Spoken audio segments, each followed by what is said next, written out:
చంద్రబాబు గారు లాంటి బొఫ్ఫున్ గారు ఉత్తపోసుకున్నటువంటి రోజుల్లో ఆ అమ్మాయిని వ్యతిరేకించి పోరాడి దమ్ముగా ధైర్యంగా పార్టీ పెట్టి నిలబడి 16 నెలలు జైల్లో ఉండి కూడా ఒక్క అడుగు కూడా వెనక్కేయకుండా అతను నమ్మినటువంటి సిద్ధాంతం కోసం ముందుకు నడిచి పోరాటం చేసి వైఎస్ఆర్ కాంగ్రెస్ పార్టీని 151 మంది అభ్యర్థుల్ని గెలిపించి ఈరోజు ముఖ్యమంత్రిగా ఉన్నటువంటి వ్యక్తి వైఎస్ జగన్మోహన్ రెడ్డి గారు.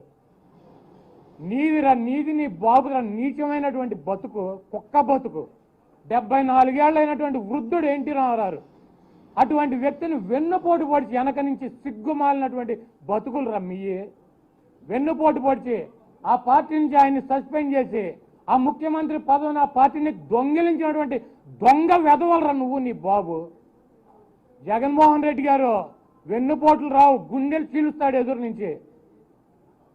64 ఏళ్ల ముసలాయిని చంపి రాజకీయాలు రావాల్సినటువంటి కర్మ, రాజకీయ లబ్ధి పొందాల్సినటువంటి కర్మ ఆ జగన్మోహన్ రెడ్డి గారికి కానీ ఆ రాజశేఖర రెడ్డి గారి కుటుంబానికి కానీ లేదు. మీలాంటి ఉచ్చమో నీచం లాంటి వెధవలు 74 ఏళ్ల వయసులో ఒక వృద్ధుడిని పార్టీ లాక్కుని ముఖ్యమంత్రి సీటు లాక్కుని అనాథం చేసి చావుకు గురైనటువంటి చంపినటువంటి వెధవలరా మీరు, నువ్వు నీ బాబు.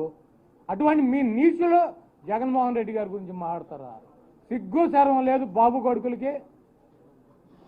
పిచ్చివాగుడు, నోటికి ఏదో వస్తే అది వాగటం, నోటికి ఏదో వస్తే అది మాట్లాడటం. నువ్వెంత, నీ బతుకెంత కుక్క బతుకు లోకేష్గా. ఒక ఎమ్మెల్యే కూడా గెలవలేనటువంటి వెధవే నువ్వు. 151 సీట్లు గెలిపించి ముఖ్యమంత్రి అయినటువంటి జగన్మోహన్ రెడ్డి గారికి నీకు పోలిక ఆకాశానికి పాతాళానికి ఉన్నంత తేడా ఉంది మీ ఇద్దరికి. 74 ఏళ్ల వృద్ధుడిని వెన్నుపోటు పొడిచి నువ్వు నీ బాబు, మీదేం రక్తం రా సన్నాసి వెధవల్లారా. మీరు ఒక వృద్ధుడిని చంపి వెన్నుపోటు పొడిచి రాజకీయాల్లోకి వచ్చి సిగ్గు లేకుండా ఆ పార్టీని నడుపుతున్నటువంటి సిగ్గుమాలినటువంటి బతుకులు మీయి. జగన్మోహన్ రెడ్డి గారిది కాదు.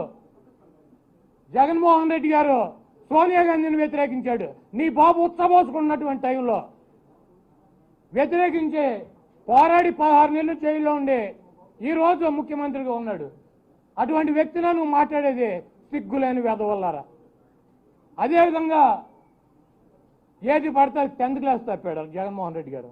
నేను తప్పారా 10th క్లాస్? నీకు దమ్ముంటే నువ్వు మగాడివి అయితే, చంద్రబాబు కొడుకు అయితే నీ తాత ప్లేస్ గుడివాడని చెబుతావు కదా, వచ్చి నా మీద పోటీ చేసుకెళ్ళు. నీకు జగన్మోహన్ రెడ్డి గారు కావాలని నేను ఎక్స్ట్రా. నీకు సిగ్గు శరం ఉండవసలా. మనిషి జన్మ కాదు మీరు ఎత్తింది బాబు కొడుకులో. 74 ఏళ్ళు వృద్ధుడిని చంపింది మీరు కాదు. ఆ పార్టీని దొంగిలించినటువంటి దొంగలు మీరు కాదు, వెధవలు మీరు కాదు. వివేకానంద రెడ్డి గారు సొంత బాబాయిని 64 ఏళ్ళ వృద్ధుడిని చంపి రాజకీయాల్లోకి రావాల్సినటువంటి రాజకీయ లబ్ధి పొందాల్సినటువంటి కర్మ జగన్మోహన్ రెడ్డి గారికి ఉందా? ఆ రోజు సోనియా గాంధీని వ్యతిరేకించాడు. నీ అయ్య ఉత్తపోసుకున్నాడు ఎంఐ పేరు చెబితే అటువంటి టైంలో. కాబట్టి నోరు ఉంది కదా అని చెప్పి పిచ్చివాగుడు పిచ్చి కుక్కలాగా మొరగమాక. నీ బాబు నీకు సిగ్గు లేనటువంటి వ్యక్తులు పప్పుగాడవడు తుప్పుగాడవడు ఏది పడితే అది మాడతాం. జగన్మోహన్ రెడ్డి గారు చంద్రబాబు మీద ఏమైనా విమర్శలు చేస్తే అసెంబ్లీలో చంద్రబాబు నాయుడు గారుని సంబోధించాడు. 15 రోజుల అసెంబ్లీ సమావేశాలు ఎక్కడన్నా ఒక మాట అన్నాడు తూలి. ఆయన ఏ రకమైనటువంటి విమర్శలు చేశాడు? ఇటు బాబు విజనరీ అంట. దేనికి విజనరీ?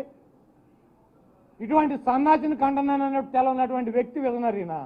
ఇటువంటి వెధవకి ఒక ఎమ్మెల్యేని కూడా గెలిపించుకోలేనటువంటి వ్యక్తి ఒక విజనరీనా? ఈరోజు కోర్టుల్ని జగన్మోహన్ రెడ్డి గారు ఏదో అన్నాడు, జడ్జిలను అన్నాడు అని తెలుగుదేశం పచ్చ బ్యాచే ప్రచారం. ఈ సభకు హక్కులు ఉన్నాయి, శాసనసభకు చట్టాలు చేసేటువంటి హక్కులు ఉన్నాయి. మా పరిధులేంటో మా పరిమితులేంటో మాకు తెలుసు. ఏ వ్యవస్థ కాడ ఇంకో వ్యవస్థలోకి దూరనంతసేపు బాగానే ఉంటుంది. దూరి ఆపాలని చెప్పి ప్రయత్నం చేస్తే అనేక రకాలైన వివాదాలు వచ్చి ఈ రాష్ట్రం నష్టపోతుంది. కాబట్టి కొంతమంది వ్యక్తులు వ్యవస్థలను అడ్డం పెట్టుకుని వేరే వ్యవస్థల మీద ఆధిపత్యం చెలాయించాలని చూస్తే అది కరెక్ట్ కాదు. ఈ రాష్ట్ర ప్రభుత్వానికి ఒక విధానం ఉంది. 3 రాజధానులు వికేంద్రీకరణ మా సిద్ధాంతం అని చెప్పారు. దానికే కట్టుబడి ఉన్నామని చెప్పారు. న్యాయ సలహాలు తీసుకుంటున్నామని చెప్పాడు ఆయన. న్యాయస్థానాల మీద అపారమైనటువంటి గౌరవం ఉందని చెప్పాడు. ఏం చేయాలో ఆలోచించి ముందుకు వెళ్తామని చెప్పాడు. ఈ ఈ సభకి చట్టసభకి హక్కు లేదు అన్నారు కాబట్టి హక్కులు ఉన్నాయని చెప్పి ఆ చట్టసభ సాక్షిగానే డిబేట్లో చెప్తే దాన్ని శవాల మీద పేలాలు వేసుకునేటువంటి సన్నాసులు బాబు కొడుకులు ఆ పార్టీ. జగన్మోహన్ రెడ్డి గారు ఏదో న్యాయ వ్యవస్థను అన్నాడు, జగన్మోహన్ రెడ్డి గారు ఏదో చేసేసాడు, గౌరవం లేదు.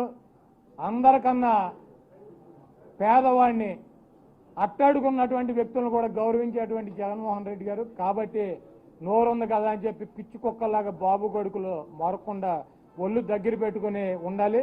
మీ నీచాతి నీచమైనటువంటి చరిత్ర పుంకాలుగా చెప్పినా కూడా రోజుల తరబడి ఉన్నటువంటి పరిస్థితి. కాబట్టి జగన్మోహన్ రెడ్డి గారిని విమర్శించే ముందు మాట్లాడే ముందు నీ చరిత్ర ఏంటో కూడా తెలుసుకుని మాట్లాడాలని కోరుతున్నాను.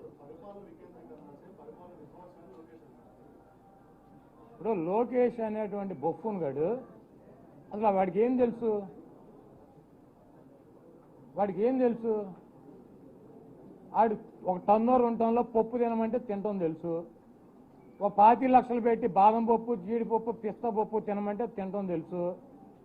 వాడికి ఏం తెలుసు? ఇక్కడ రాజధాని పెట్టి మంగళగిరిలో ఓడిపోయినటువంటి వేదవ, మీరు ఆ వేదవ ఇక్కడ వచ్చి మాట్లాడుతూ మా కర్మ. 4 సార్లు 10th క్లాస్ తప్పి నేను ఎమ్మెల్యే అయ్యా.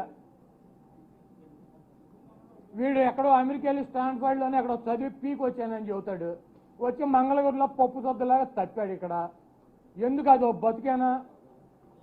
74 ఏళ్ల వృద్ధుడిని చంపి, వెన్నుపోటు పొడిచి వృద్ధుడిని చంపి పార్టీ లాక్కుని ముఖ్యమంత్రి పదవి, ఆ పార్టీని డిఫాల్టర్ల పార్టీ చేశారు.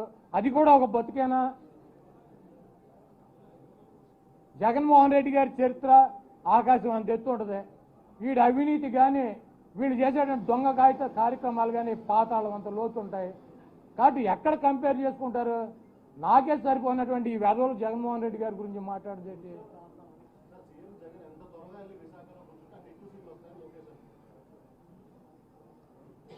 జగన్మోహన్ రెడ్డి ముఖ్యమంత్రి ఆవిడ రాసుకోండి అని కొంతమంది తిరిగారు పోయిన సరే. జగన్మోహన్ రెడ్డి గారు తాడేపల్లి ఆయనకి ఇల్లు లేదు. జగన్మోహన్ రెడ్డి గారు హైదరాబాద్ నుంచి గెస్ట్ లాగా వచ్చి వెళ్తున్నాడు. మేము బాబు కొడుకులు ఇద్దరం ఈ కాలువ కట్టిన ఎప్పుడు పడి ఇక్కడే వస్తున్నాం అని చెప్పారు. చంద్రబాబు నాయుడు 2050 దాకా విజన్ అని చెప్పి వేసుకున్నాడు. 5 సంవత్సరాల్లో పీకి ఆ పక్కన ఉన్నటువంటి నదిలోకి ఇసురు కొట్టారు బాబు కొడుకులు ఇద్దరిని. ఒకడు ఎమ్మెల్యేగా ఓడిపోయాడు, ఒకడు ముఖ్యమంత్రిగా ఓడిపోయాడు. మళ్ళీ వచ్చి వైజాగ్ వెళ్తే ముఖ్యమంత్రి గారు మేము ఎక్కువ సీట్లు గెలుస్తున్నామని చెబుతున్నారు. మీ కోరిక నెరవేరుద్ది. ముఖ్యమంత్రి గారు డెఫినెట్గా వైజాగ్ వెళ్ళి వైజాగ్ నుంచి పరిపాలన సాగిస్తాడు. అది కూడా చూద్దాం. మీకు ఈసారి ప్రతిపక్ష హోదా కూడా రాదు. కాబట్టి ఇటువంటి చిల్లరగాళ్ళు మాట్లాడే మాటలు పెద్ద పట్టించుకోవచ్చు.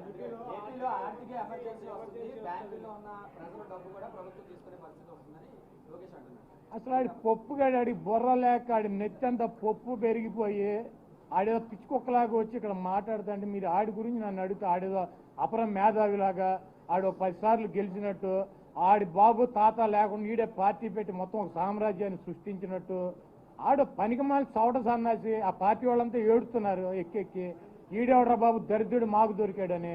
ఆడు అడిగిన కోసం నన్ను అడిగితే నేనేం చెప్తాను?